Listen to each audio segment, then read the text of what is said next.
This morning we're in the stolen Hellcat capital of the world, Detroit, Michigan. Dozens of down on their luck Mopars are getting ready to be auctioned off here at Copart. Some need a bit of work, others need all the work. And then there's theft recovery cars like this Trackhawker, this TRX that, to the naked eye at least, look like they don't need any work. We'll find out if that's really the case. But before we talk about those stolen Mopars, let's talk about this stolen Mopar. From the outside, it looks pretty well stocked. There doesn't look to be any body damage except whatever's going on up top there. I suppose it has a broken sunroof.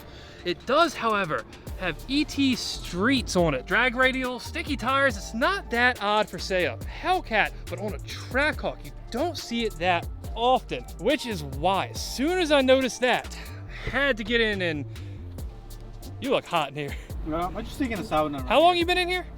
For a little bit. Yeah, I forgot to mention, Fernando joined us today as well. Anyway, like I was saying, first thing I did was come over and pop the hood, and boom, it's got an aftermarket Whipple supercharger on it. Personally, that's the first time I've ever seen one of these at salvage auction, much less on a Trackhawk. And enough fuel to blow in 1,000 pieces, or... That wasn't That's not how That was like something about welds on the intake manifold. Okay. Anyway, we have a 4 fuel pressure regulator, and that, along with the 4 fuel rails and aftermarket lines, the aftermarket injectors down there, I'm sure this has a full 4 fuel system, just like I have in the Demon. Down on the bottom, it is a little dirty. It looks like it's been sitting here for quite some time, but we have the ATI balancer, and it looks...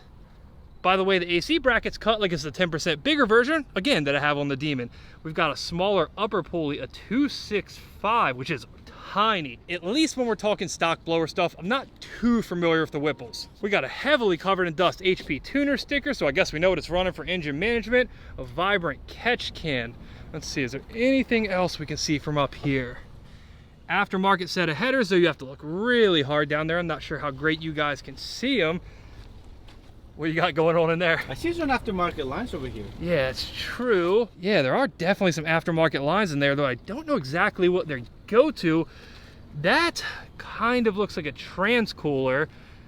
I suppose it could be the heat exchanger, though it doesn't look like some big gnarly aftermarket unit. Now, mods aside, what else do we have going on in here?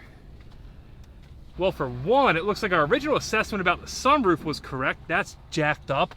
Otherwise, though, the interior looks beautiful. There's no blown airbags. 10 out of 10. It is 10 out of 10, except the fact that it's here and it doesn't have keys and it was stolen and has a busted sunroof. Pretty much 10 out of 10 though, right? I really want to hear that engine. By salvage auction standards. Unfortunately, it's kind of the same old story with these stolen Hellcats, Trackhawks, Durangos, any Mopar. They get stolen, they show up at salvage auction, no keys, they look great, but you can't hear them run. Especially on something that's modded like this, you are just straight gambling if you choose to buy it. I'm not saying that's a bad thing. In fact, I do it quite often myself. But it definitely makes it much harder to make some kind of an educated guess when you're buying something like this shooting blind. And on this one, it looks like a beautiful car. There's no body damage. Again, the interior's awesome. But at the end of the day, these ones are 110% buy at your own risk. Now, before we talk about our next gray Hellcat powered stolen SUV that does happen to have keys, I'm gonna take a second to answer a question we get asked all the time in the comments. If the gas stolen and recovered, why the owner never get it back? Naturally, one would think that if your car got stolen and the police got to it before it got cut up and sent overseas or joyridden into the ground, you would get it back. Really, there's two main reasons why a car would get stolen, get recovered in perfect shape, and end up being auctioned off here at Coparts. The most common reason is it simply got stolen long enough ago that insurance has already paid out on it, and after they paid out on it, most people aren't in the mood to give that money back. Reason number 2, and this one's a little less common, is if your car got stolen, beat around, abused, even if it got recovered, I don't know, a week later, do you really want it back? Depending on your insurance policy, you're well within your right to just say, I don't want the car, total it. You might be up for a fight with your insurance company, but you can get it done. Now, on the scale of stolen Mopars, this one's probably one of the nicer ones I've ever seen. It does have your typical ripped apart lower dashboard, the rear view mirror, that's hanging off. Those are all telltale signs of being stolen. A lot of times the defroster vent or even the A-pillar, they'll be ripped off too. That's not the case here. Now, the first thing I noticed when I opened this door is the aftermarket steering wheel, which is actually really cool. Also, that the seat is leaned very far back. But hey, it has keys, it has battery power, it's listed as running, and imagine that, it does run. And it sounds really good. Welcome, Big Cat. What's up, Big Cat? Isn't that that Tiger Woods thing? Big Cat? Yeah. What do we got? I see the aftermarket intake. JLT intake, J&L catch can, Otherwise, it looks pretty stock, but unlike the last one we saw, this engine bay's ultra clean. This one looks like it got here yesterday.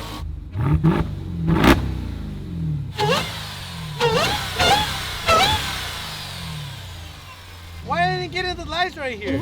Yeah, I don't know. The steering wheel's not turned on. Maybe that's a button you have to press or something. Seeing ones like this at the salvage auction, it's always so tough. I mean, there's not even an ounce of body damage on it. Not so much as a scratch, if I'm being honest. On the backside, same deal. It's just a beautiful car. It's only 6,000 miles. 6,000. Wow. Yeah, I'm almost disgusted by this. This sucks to see. The only thing wrong with this one, it's such a nice car. It's probably gonna sell for what, 80% of what you could go get one at a dealer for. Don't get me wrong, I love building salvage cars. I have no problem driving salvage cars. I'm a really big salvage car proponent, but something about paying so close to retail for one, that still doesn't sit right with me. Let's use the last stolen moped I bought as an example. This 2018 wide-body Hellcat. Realistically, it's probably a $60,000 car if it were clean title. I ended up buying it for just under 40. It needed practically no work. That, considering it was 2/3 of retail, I felt it was a pretty fair deal.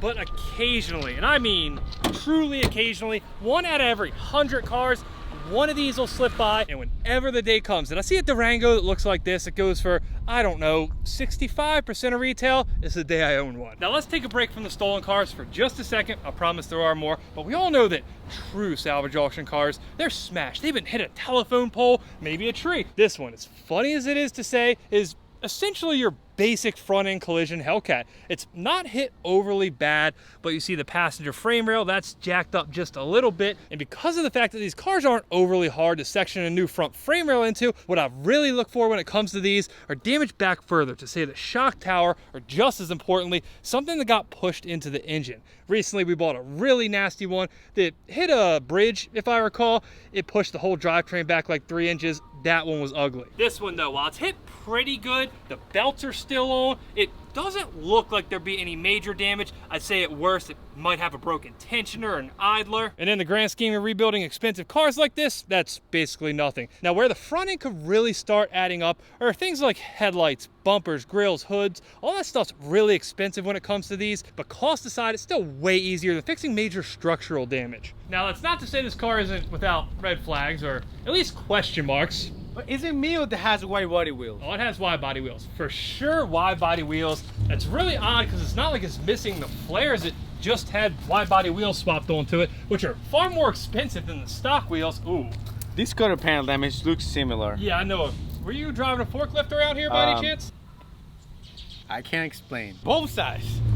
Wow, unreal. You got a cousin in Michigan or anything? But really, other than the Fernando trademark quarter panel hits aside, the back's in pretty nice shape. There's not really any damage. Someone steals the badge, they always steal a freaking badge. On the inside, driver bag blown, passenger dash bag blown. None of the other airbags are blown. The interior looks really clean, believe it or not. That's not typically what you expect when a car's all mangled up like this. What is that? I guess they're like cup holder pads. That's kind of cool, actually. The oil cooler, that is perfectly-ish. Perfectly-ish, I realize how that sounds as well. Intact, the mounts are broken off, but it's not leaking. The lines aren't blown apart. Overall, this one, it looks like a fairly easy fixer compared to some of the stuff we buy. This is a piece of cake. From a mod standpoint, this one looks pretty much bone stock. I believe this is a newer one, a 22 or 23, which, correct me if I'm wrong here, guys, I haven't really followed the newer Hellcat market. I think all the Hellcats started coming with this ram air induction style intake. On the overall fixer rating, I'll give it, I don't know, a 6.9 out of 10. It's just genuinely a really nice car that could probably be rebuilt without too much trouble. Now, on the topic of wreck damage, question numero dos. I get that right, Fernando? Yes. Can I title or register a salvage car? This one's more of a misconception than it really is a question, but it's a lot of misinformation on the internet about this very subject. Almost every state's Department of Motor Vehicles, DMV, MVA, whatever you want to call it, they have some process to take a car from this to a rebuilt title back on the road. From an insurance standpoint, I'm sure there are some companies and maybe some people's driving records that they would deny the privilege of driving a salvage car, if you'd put it that way. But I do know there's tens of thousands of regular people that buy salvage cars from Copart and have no issue registering them. Now, I suppose while we're talking wrecked cars, we'll go over this wrecked wide-body Challenger, which I have to say, I'm fairly disappointed in the lip guard's ineffectiveness to prevent what happened to this bumper. As for what got past the trusty pink lip guard, the headlight, that is, well, part of the headlight. It's another part of it. That's another part of it. So that's nowhere to be found. The front bumper beam, that is bent around the frame rail. The frame comes in there straight. This is bent on the outside, which does mean there's a chance that the frame rail, well, it's really hard to see down there. Either way, there's a chance that the frame rail itself is just tweaked there on the end, which is an ultra easy fix. If it didn't buckle further back, which again is a little hard to tell when we're sitting here in a parking lot, you're in for a really easy rebuild project on this one. Outside of that passenger damage, the driver's side looks really, yeah, that's ooh-worthy for sure. I am a 10 out of 10 massive fan of the peanut butter interior on these. On purple, that's a good one too. That's really good. What else we got going on in here? Okay, driver lower bag blown up. Bunch of speaker wire and all kinds of other garbage hanging out of it. The driver airbag, passenger dash bag, they're all blown. But hey, these peanut butter seats, they're still perfectly fine. No bags popped out of them. The interior overall for a, what, 37,000 mile car, it's not bad. On the back side of the car, it's, yeah, you guys see what's going on here. There's no damage whatsoever. It looks like pretty much all the damage on this car is just right here. And that is one of the best things you can possibly see when you're trying to repair a salvage car. When the damage is isolated to one corner like this, even if it was a fair bit harder than this, the fact that you only have to pay attention to one area, you rebuild that, replace some airbags, and the rest is good to go. It's a massive help. Of course, it's not to say it's going to be easy, especially since the oil cooler is blown off, though this one isn't listed as running, so that leads me to believe nobody ran it while it was low on oil. I'm trying to see up inside the fender a little bit. That upper rail, that's a common place for these to get bashed in if the lowers get missed. On this one though, I think it's all fender damage, though at first glance that did look hard enough to dent that as well. The sheet metal apron on the front of the strut tower, that's ripped, but you can replace that pretty easily, just spot weld a new one on. The only other real concern here, because the lower bumper's damaged, would be if something got to the bottom of the engine. And kind of the best way to tell that in a car that we can't start is, does it have oil? And the answer to that question is yes. It did look a quarter too low, but what we're really worried about in a case like this is the oil pan or something worse being blown completely off the bottom of the engine. Beautiful car, not a bad rebuild, I love it. Next up on the list, this one is, well, there's no sugarcoating, it's the worst of both worlds. This is what happens when your Durango, I believe it is, I don't even know. This is the Durango, yes, a Durango, gets stolen and it doesn't get recovered in time. Hey, you got airbags. Wow. Funny enough, they are worth a good bit of money, so that's something. Now, believe it or not though, and I promise you guys, we're not going to spend a ton of time on this one because I realize there's not much to look at. I do have a great use case for something just like this. Let's say, for example, you went shopping at salvage auction. You bought yourself a Hellcat Durango that was whacked in the front end, and it might have showed up to your shop a little worse than you thought it was going to be. Maybe the strut tower's broken in, it got into the firewall. What if, instead of fixing all that damage, instead of having a car with a hacked together front end, you just bought another chassis? Maybe it was stolen, maybe it has a little bit of rear quarter damage like this one does, but the chassis itself is straight as an arrow. What it all comes down to, if you want to use a shell for something like that, title status. 9 times out of 10, when they got this good, they get issued some kind of a scrap title, meaning they can't be registered. But when you happen to catch one that got a salvage title and not a junk certificate, I think it's an awesome way to rebuild cars fairly cheaply that a lot of people aren't paying attention to. Now we got two monsters, a stolen TRX, stolen Trackhawk, well, right after lunch. When it's crunch time on the builds here at the shop, eating healthy and meal prepping tends to get thrown out pretty fast. But with Factor, sponsor of today's video, we can eat right, eat great, and just as importantly, eat quick. Factor takes the stress out of meal planning so you can focus on what really matters. No more spending your weekends at the grocery store or in the kitchen. With Factor's ready-to-eat meals, you'll have chef-prepared meals on the table in 2 minutes. And with a weekly menu of over 35 options, there's something for everybody, from keto or calorie smart to vegan or vegetarian. Factor even offers loads of snack options like breakfast, smoothies, juices, small bites, and more. Another one of my personal favorite things about Factor is just how flexible it is. You can change up the number of meals you get from 4 to 18 per week. You can pause it, reschedule it. Factor has you covered. So when you're ready to optimize your mealtime, head on over to Factor75.com and use code SCRAPLIFELEAD50 to save 50% off your first Factor box and 20% off your next month of orders. Remember, that's code SCRAPLIFELEAD50 at Factor75.com to get 50% off your first box and 20% off your next month of orders. Ooh, red interior. The center console lid, that's missing. This doesn't quite have the same build quality as that bulletproof one I saw a year ago, which, in case any of you guys were wondering, has still not ran at auction. Yes, I still want to buy it. You get plenty of space on these things, and at the same time, I like the speakers on the roof. There's speakers on the roof. I actually didn't know that. That's actually pretty cool. Real I like fancy. that. Yeah, I mean, I guess when you're spending near $100,000 on a pickup truck, it better be kind of fancy. At least by stolen car standards too. This one's really clean on the inside. It has the typical ripped off rear view. The rest of the stuff's not all jacked up. One thing I can see straight from the inside, VIN plate, that's missing. It's gone? Gone. I got a problem with this. You're gonna spend $100K and you literally have the same interior that the normal Ram. That is a really fair point. He's not the first person I've heard say that, but correct me again if I'm wrong, TRX owners, it's not the point of this truck, right? And speaking of points, I must have used something real pointy to get that out of there. I still don't really understand why thieves do that. I know if you get pulled over, if somebody sees the car, you don't want them to know it has a stolen VIN number on it if they run it, but in what world is this not more obvious? It was too clean to be true. I mean, it's a truck, that's what it's for, right? But look at this. If a pickup truck doesn't have, you know, a dent in the bed, it's not really a pickup truck, right? This one got scraped good right there. That's just paint damage though. This back here, this is a fist-sized dent. Do you think actually got hit from the back or just to the side? That's a tough one. The bumper doesn't really show any signs of heavy damage. I think somebody right there, right about there. Regardless of how it got hit, it's really light damage. The other side, was that lucky enough? Yeah. Yeah, that side's good. Everything on this car is good except the VIN plate, that little bit of damage on the bed. Underneath, these are one of the few cars we can actually see the complete bottom of. Looks beautiful, it even has a spare tire. Ooh, completely stock. Stock and filthy, but I mean, it's an engine cover and it's a truck, I guess that's what it's for. The actual engine itself looks really nice.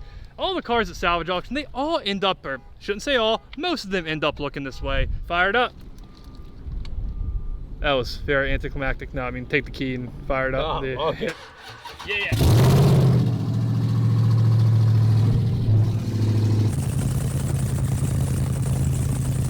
All right, as you can probably tell, someone's also helped themselves to the catalytic converters on this one, so add that to the list with the VIN plate and a little bit of truck bed damage. Either way, it's still an awesome car. It ran good. You couldn't really hear much, but it sounded good otherwise, right, Fernando? Yeah.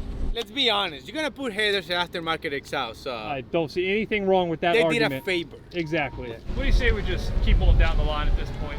You wanna hear Yeah. the wing? All right, so the first thing I see here, carbon fiber intake by Legmaker. I love these things. I have one on the race car, the truck.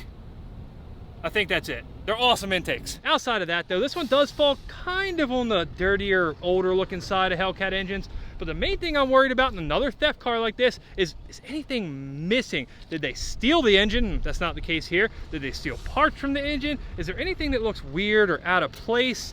And in this one, no, it does not. It's got oil, looks like a decent, well put together. And let me try to talk my way in circles here while I try to get it into the hole, which I can't really do too well. Something I said, or you good? Anyway, all right, let's see if this one cranks up too. Oh, I got power.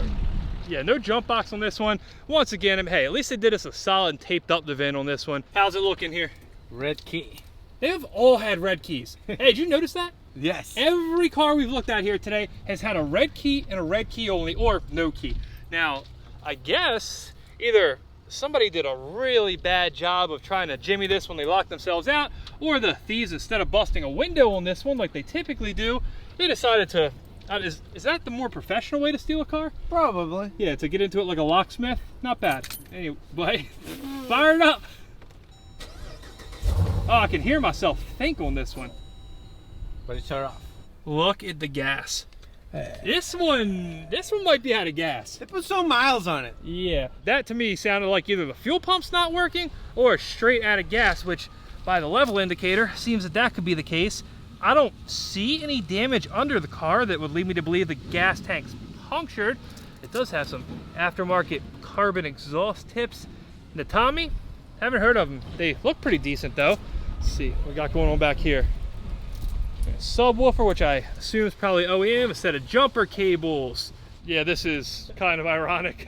I just looked up to close this and saw that. I'm guessing this is where a VIN sticker is on these.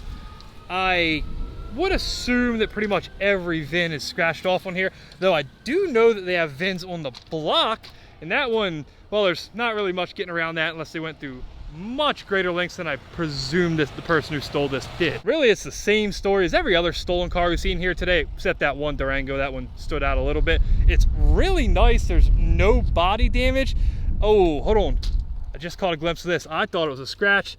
You have a little bit of a dent, a ding there, just like the TRX though. Just a little love tap. Just a character, or as we like to call it, Scarch. Come on, man. What? The P word. You know, patina. This is not patina. That's patina. No. That's patina. Come on. Those theft cars, they do present a pretty cool opportunity. Again, if the price is right. Unfortunately, it rarely is. There is, though, one stolen Trackhawk here that I think we can get a pretty good deal on, and it's because it got the good old-fashioned Mopar double team here. They really take care of it. Stolen and wrecked, yeah. It got hit from all angles. The oil cooler is the first thing I always look at on these cars, even though it probably shouldn't be. That is actually intact. The lines aren't ripped off of it. The wreck damage though, the suspension, that is not, well, it's not supposed to be that direction. I think we can all agree on that. Static life, right? No, Camber. No. No? No. The headlight, that's all busted up. The fender, that is toasted. The hood, that's probably at the very least repairable. It got the A-pillar a little bit as well. Actually got the A-pillar all the way up top. This passenger door, trashed, and count on replacing that. Same deal with the rear one. This hinge area, that's actually a bigger deal than the door. It got bent down and away from the bolt, which on its own isn't a big deal, but the fact that the pillar itself is probably a little crooked, that's a little bit more involved of a fix. At least you got a forklift. You could technically fix that with a forklift, and we've done worse. Yeah. The rear quarter panel, that's bashed in a good bit. Now, a good body guy could probably fix this, or a not good body guy could really hack it together, but let's not talk about going that route. One thing I do know through my recent research on similar cars is it's the same exact quarter panels on every other similar year Jeep Grand Cherokee. So if you wanted to replace one, it doesn't have to be a Trackhawk. That makes things just a little more cost effective. Now, when I first saw this one, I assumed it was just a wreck car, but when I saw this window being broken out, because this is the way that they get stolen 9 times out of 10, I don't know why they choose to break that window. I'm sure there is a good reason for it. I looked at the window sticker, sure enough, theft car. On the inside, this one, I did, full disclosure, open this one up earlier, and it smells horrific. It smells like a family of 5's been chain smoking in this thing since the day it rolled off the assembly line. But nonetheless, that, I guess, though it's not easy, could be repaired.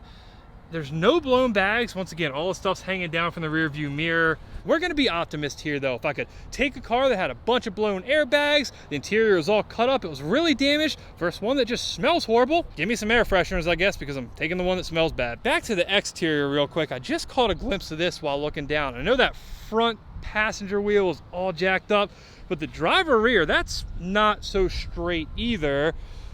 The front, this one actually does look straight, but it's got a horrendously flat tire. I actually like this. I was gonna say the same thing. It looks awesome. The job they did, that is, well, that's one of those things we just don't need to explain. I think we all see it, right? If it looks cool, just leave it there. Yeah, it does look good. From 5 foot, this is what you call a 5-footer, right? Bone stock.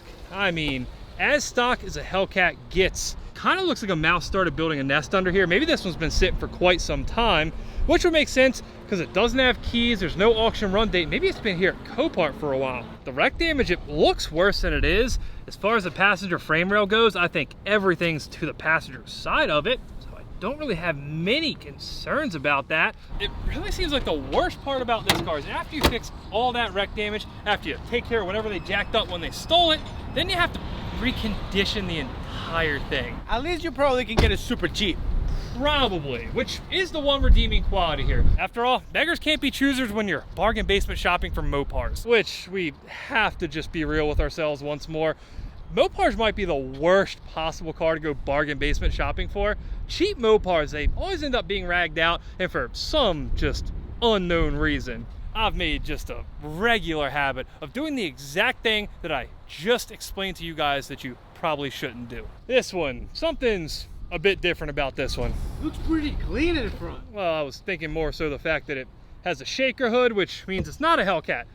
This one though, hear me out guys. This non-Hellcat got a pass into Hellcat Day for one very simple and very good reason. Boom, 3 pedals. Got the right number of pedals just like my Dodge Demon. This one though came from the factory. It's probably a little easier to obtain, build, drive, all that good stuff. Didn't cost somebody a year of blood, sweat, and tears. It might not have a blower, but I'll take a fun, naturally aspirated manual car all day long.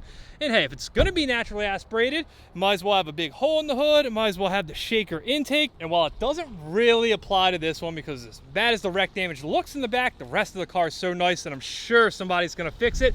These intake setups. If you were to buy one of these on a car you're planning on parting out, like we've done multiple times, this, and the hood, they're worth like $2,500, $3,000. That shaker setup's a huge money maker, and it kind of helps ease the sting of buying a car that doesn't have a $12,000 supercharged engine in it, at least from a parts standpoint. Again though, it's not what we're here to talk about today. We're looking at trying to save these things. Now, if you were trying to save this one, you got some work ahead of you. This is definitely not just an outer quarter skin. Now, if this were theoretically to have been damaged in the traditional Mopar method of damaging rear quarter panels, let's see, the tires are pretty worn. It doesn't not look like it could have smacked somebody in a takeover, right? I know you think it's possible. How it got here, that's unimportant, all right? We're just trying to figure out what it would take to fix it. And though it definitely got into the inner structure, the inner structures on these cars, they're super simple. The difference between an inner fender structure on this Challenger versus, say, this 911 Turbo, it's night and day. This is playing with Legos, this is building a spaceship. Chalk it up to German over-engineering, I guess. But on the rear of this car, outside of that quarter panel damage, the bumper, it has light. I mean, it's torn right there, but really light damage. The fender flare, that's mostly intact. You could certainly reuse this rear bumper. In the trunk, there's really no other damage here. The rear looks great. If I didn't truly know better, I would really think that you got a second job here working the forklift. Wow. If we just take the rear half aside though, it is definitely one of the nicest cars we've seen here today. The passenger bags are blown, but the interior, it's nice. We replaced those bags and we don't have to refurbish an entire car like that Trackhawk we just looked at. And I do think my favorite part of this car is just how clean the front end is. I think it looks really cool. I think it's a nice car. But it's a lot of labor involved. Nice cars, yeah, but we're not gonna get our answer if this is a good buy, a bad buy, or something in between until we see it run at auction. Which means it's time to hop back in the truck and drag our, well, what was supposed to be a top secret project that you guys have definitely already seen in the background of this video, I'm sure, back to Maryland and watch these things run at auction. Well, we waited long enough. This is, we're calling clock, if you will. Unfortunately, it's been like a month, close to it, if not. Too much time. Yes, too much time. And only 2 of those cars have ran at auction. The red Scat Pack, the manual one that was hit in the rear, that one ran and sold for $15,400. Good deal, bad deal? I think it's decent. Yeah. I mean, it got potential, to be honest. For as clean as that car was, yeah. Especially if you have, like, I don't know, like a parts chassis sitting around, it's probably a great deal. The next one, this one, I guess, hasn't technically sold, though it did run at auction. It bid for the low 50,000s, but it's the red Theft TRX. The insurance company did not accept that offer, so it's back up with a buy it now of $54,000. Overall, that's a really clean-ish TRX for 54 grand. After fees, you'd probably be in at like 58 if I didn't already have one Hellcat or Demon powered red truck. Something that I'd genuinely consider. Too many projects. Yes. The rest of them, well, they're, I guess, for all you guys to decide, or maybe us when some of them come up. Hopefully they'll be running at some point soon. Sometimes cars can sit at the salvage auction for a year plus. It all depends on title status. Yeah. It's generally kind of a pain, but I guess we do a little more waiting, a little more seeing, and if you guys want to buy one of them, well, you know where to find them on Copart.